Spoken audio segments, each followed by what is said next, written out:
Tamam, hoş gördük. Global ekoloji problemlərin ardı olacağı mövzumuz.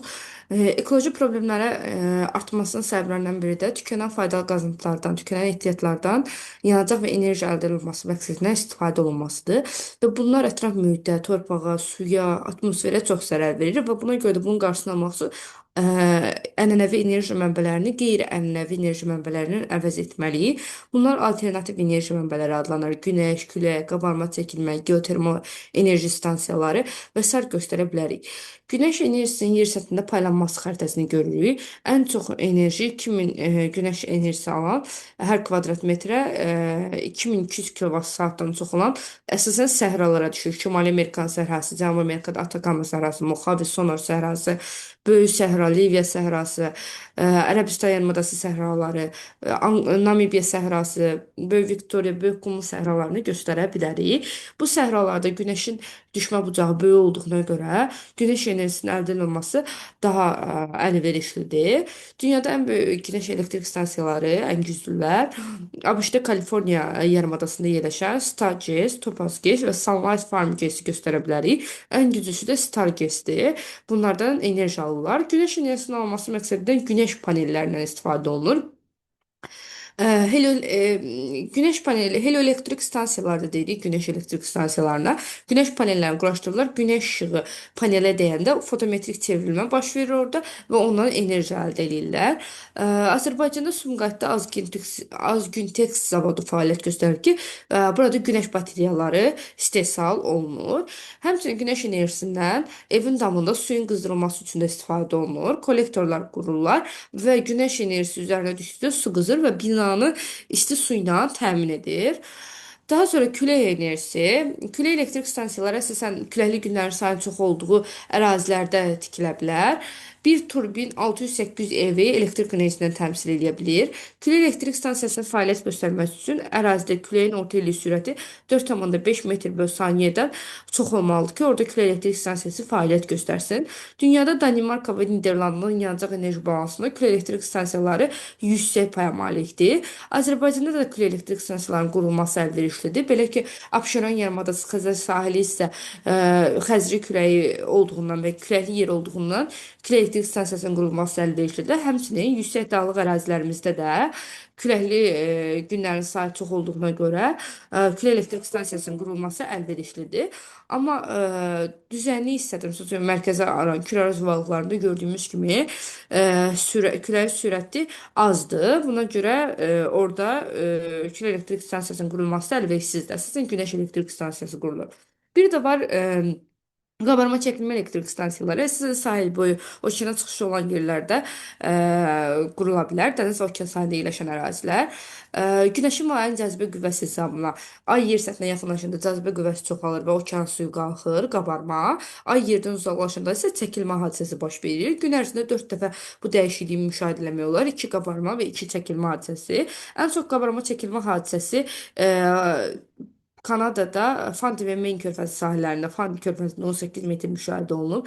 Bundan başqa Fransa, Böyük Britaniya, Çin, ABŞ, Hindistan kimi ölkələrdə okean sahili mövqeyə malik və qabarma çəkilmə güclü olduğundan qabarma çəkilmə elektrik stansiyalarından istifadə edirlər. Daha sonra alternativ tükənən faydalı qazıntıları alternativ yanacaq növləri ilə, bioyanacaqlarla əvəz eləmək olar. Bioyanacaq ətraf mühitə çox az zərər verir. Ətraf mühitə atıldıqda özü maksimum 800 günə, bir aya məhv olur, yoxa çıxır. Bioyanacağın 3 növü var. Bərk növ, maye növ və qaz növ. Bioyanacağın bərk növünə oduncağı, biokütləni, qranulu misal göstərmək olar. Odunca ən qədim yanacaq növü də ağacların kəsilməsindən alınır. Biokütlə fotosintez əsasında enerji mənbəyinə çevrilir. Qranul isə tof yanacağından əldə olunur. Qranul alternativ enerji mənbələri kimi istifadə olunur. Əsasən Avropada mənzillərin qızdırılmasında qranulun ən iri istehsalçıları Avropada İsveç, Almanya və Avstriyadır və Çində qranul istehsal edir. İsveç, Almanya, Avstriya və Çin qranul istehsalçılardır. Mal peyni isə təbii gübrədir. Ondan əsasən yaş peyin qəliblərə salınır, qurudulur. İstilik elektrik stansiyalarında yandırılır, enerji əldə olunur. Həmçinin qış aylarında dağ kəndlərində mal peyni yandırılaraq evlərin qızdırılmasında da istifadə olunur.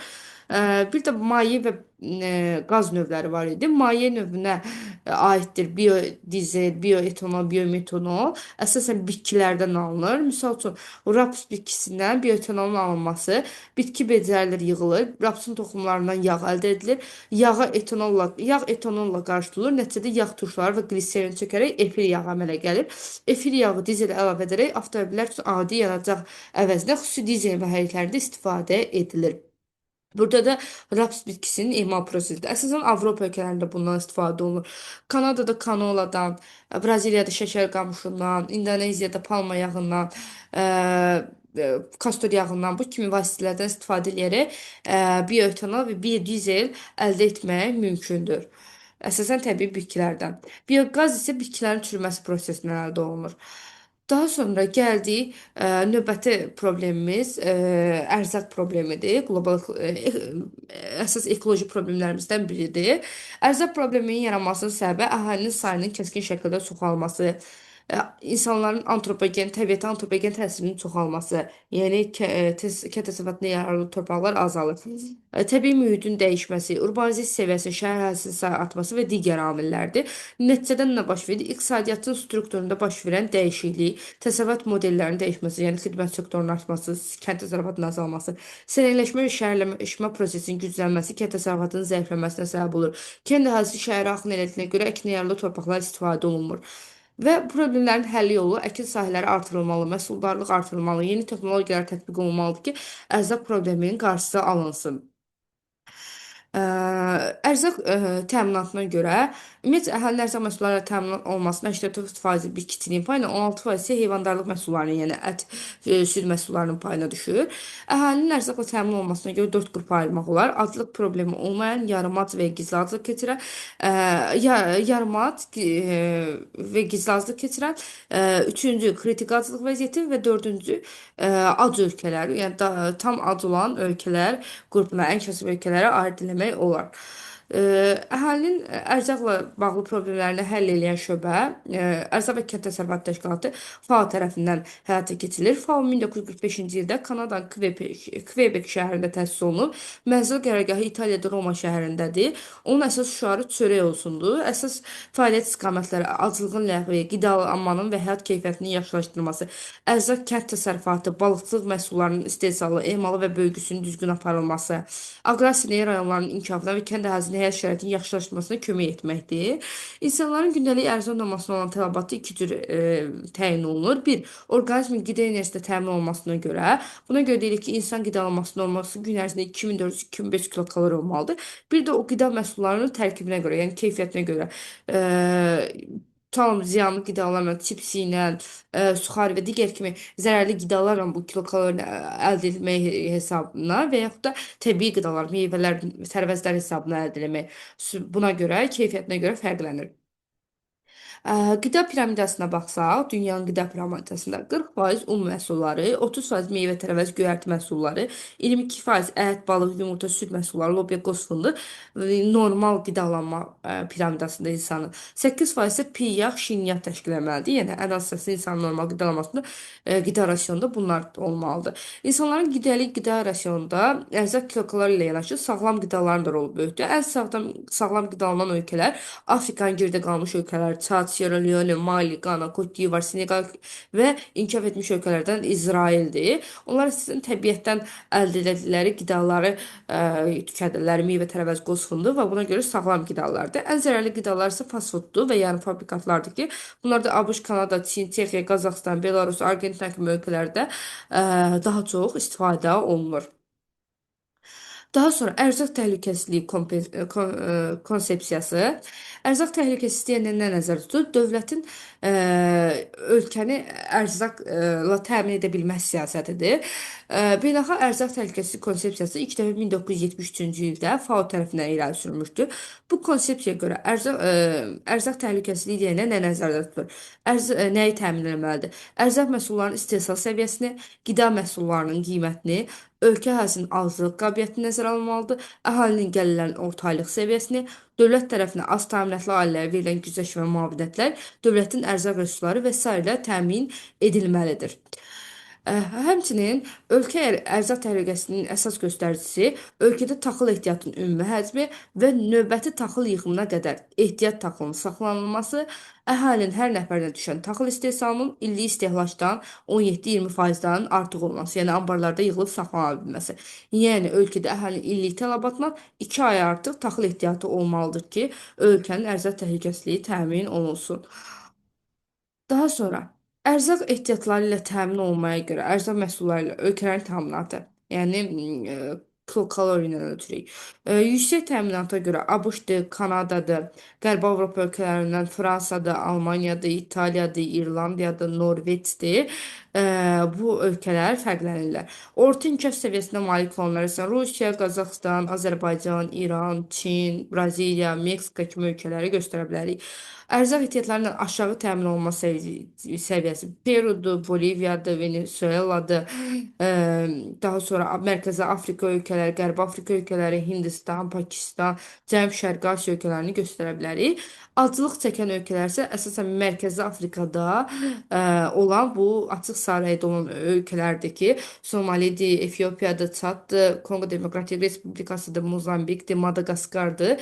Azlıq çəkən ölkələrdir və buradan da Əfqanistan həmçinin azlıq çəkən ölkələr qrupuna aiddir.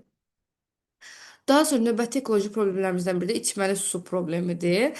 İçməli su ilə ümumiyyətlə dünyamız 97% hidrosfer təşkil etsə də, o 97%-in cəmi daha doğrusu hidrosferin 97% şor sudur, 3%-ə yaxın isə şirin sudur və bu şirin suların da çox hissəsi Şimal Buzlu Okeandakı buzlaqlarda və Qrenlandiyadakı buzlaqlarda toplanır. Ona görə biz onları istifadə edə bilmirik. Həmçinin yüksək dağlıq ərazilərdə buzlaqlarda toplanıb. İçməli su ilə təminat deyəndə ölkə əhalisi adam başına düşən təminat nəzərdə tutulur.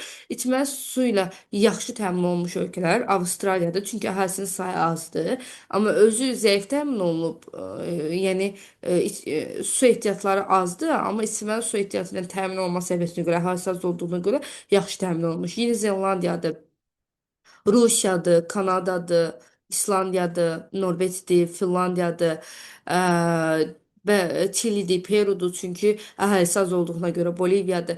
Bu kimi ölkələr içməli su ilə daha yaxşı təmin olunmuş ölkələrdir. İçməli su ilə zəif təmin olunan ölkələr əsasən Afrika və Cənub-Qərbi Asiyanın və Mərkəzi Asiyanın ölkələridir. Şimali Afrikadakı böyük səhrada yerləşən ölkələr, Cənub-Qərbi Asiya tamamilə Mərkəzi Asiyadan Özbəkistan, Türkmənistan, Pakistan içməli su ehtiyatları ilə zəif təmin olunmuş ölkədir. Ümumiyyətlə, bu sövzələrin də çiklənməsi qlobal problemlərdən biridir. Dünyada ən çəkli çaylar Indoneziyada olan Sitarum çayı, Hindistanda olan Yamuna çayını, Hindistanda Qanq çayını, Çində Yansı çayını, Afrikada Nil çayını, Avropada Reyn, Dunay çayını, Sena çayını, Fransadan paytaxtdan axır, Böyük Britaniyada Temza çayını göstərə bilərik. ABŞ-da Mississippi və Ohio çayları, MDB-də Volqa, Dnepr, Kü, Amudərya və Sırdərya çayları ən çox çiklənmiş çaylardır. Starum, Yamuna, Qanq, Yansız Asiyada olan ən çirkli çaylardır. Avropada Reyn, Dunay, Sena, Temza, Volqa, Dnepr, Kür, Amudərya, Sırdərya və ABŞ-da isə Mississippi və Ohio. Afrikada da Nil ən çox çiklənmiş çaydır. Dünyada ən çirkli su özələr, dəniz və körfəzlərə baxsaq, ən çox Aralıq dənizi, Şimal dənizi, Baltik dənizi, Qara dəniz, Yapon dənizi və Karib dənizləri. Ən çox çiklənən körfəzlər isə Qvineya körfəzidir, İran körfəzidir, Meksika körfəzidir və Biskay körfəzləri daha çox çikləniblər. Bu tipli suala da baxaq, situasiya tipli suallara uyğun gəlir bunların cavabları əsasən. Sözlərin çiklənməsi hansı sosial, iqtisadi və siyasi problemlər yarada bilər? Sosial problem kimi insanların gündəlik suya olan tələbatlarını ödəyə bilməz. İqtisadi problem təsərrüfat sahələri ciddi təsirlərə və dəyişikliyə məruz qalar. Məsələn, kənd təsərrüfatına su çatmaz. Siyasi təsiri transsərhəd eyni su mənbəyindən istifadədə siyasi gərginliklə nəticələnə bilərlər. Yəni transsərhəd bir neçə ölkə arasında keçən çaylardır. Tutalım, Qanq çayı göstərə bilərik, Nil çayını göstərə bilərik. Bunların suyun istifadəsində ölkələr arasında münaqişələr yarana bilər. Daha sonra bu münaqişələrin nümunə kimi ümumiyyətlə yer üzərində içməli su ehtiyatına nəzarət olunduğunda 500 münaqişə və 37 silahlı toqquşma baş verib son 50 il ərzində. Hansı ölkələr arasında su yolunda mübarizə var? Hindistanla Pakistan arasında, Sudanla Misir arasında, İraqla Suriya arasında, Seneqalla Mavritaniya arasında su üstündə lokal münaqişələr baş verir. Buradan 20-ci əsrin 50-ci illərdə Suriya və İsrail arasında Colan yüksəkliyindəki şirin su ehtiyatları uğrunda İordan çayına nəzarət etmə iddiası uğrunda müharibə deyim, münaqişə baş vermişdi. Colan yüksəkliyi Suriya və İsrail arasında baş verən toqquşmadır. Daha sonra gəldi transsərhəd su ehtiyatlarından asılığa. Transsərhəd dedi ki, bir neçə ölkə arasından keçən çaylardakı transsərhəd su ehtiyatlarından ən çox asılı olan ölkə Küveytdir. Küveyt 100% transsərhəd su obyektindən asılıdır. Türkmenistandır, Misirdir. Bunları qitə-qitə yenə ayırsaq, Asiyadan Küveyt, Türkmenistan, Bangladeş və Azərbaycan, Avropadan Niderland ən çox transfer su ehtiyatından asılıdır. Və Afrikadan hansılardır? Misirdir, Mərakeşdir, Nigeriyadır. Bunlar isə Afrikadan transsərhəd su obyektlərindən asılı olan ərazilərdir. Dünyada su çatışmazlığı, içməli suyun tələbatının çoxluğuna görə bəzi ölkələr suyu ixal edirlər, içməli suyu. Misal üçün Niderland Norveçdən suyu ixal edir. Səudiyyə Ərəbistan Filippindən suyu ixal edir. Sinqapur Malayziyadan içməli suyu ixal edir. Bugünkü dərsimizdə bu qədər. Ərzaq problemi, içməli su problemi, daha sonra alternativ enerji mənbələrinə keçir. Yəni qeyri-ənənəvi enerji mənbələrinin yaratdığı problemlər bunlardan ibarət idi.